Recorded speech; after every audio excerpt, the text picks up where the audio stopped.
Dobrý.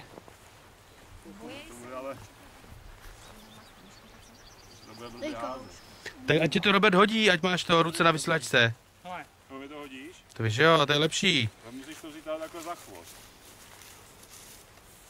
Myslíš? No.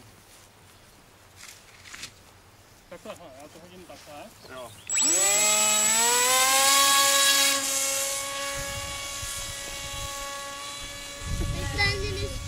Hele, Maxíku, pojď sem. Pojďte a budete koukat. A pak pokud ho... Strejda odhodí. Hele. Tak to je dobrý. Koukni si kam poletí. To je Malý paráda. Zdendo, a to musíš vypnout motor, aby to mohl odhodit. Hele. Připravte se. A pomalu.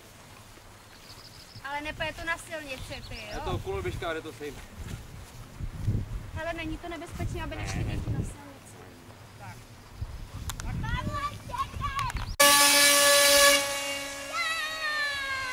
Pavle, tebe chytnu za ruku, ať Zdenda moc kolukne letadlo a pokud sam Než budeš odhazovat Zdendo, tak řekni.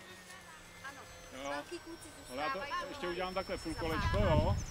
Jo, já bych byl připravený jenom s kamerou, víš? Hele, koukejte na letadlo, takže... Odhazuju.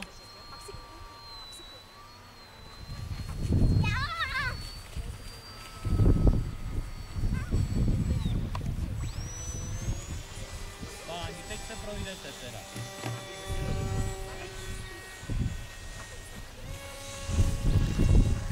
Já bych tam měl asi nakovat.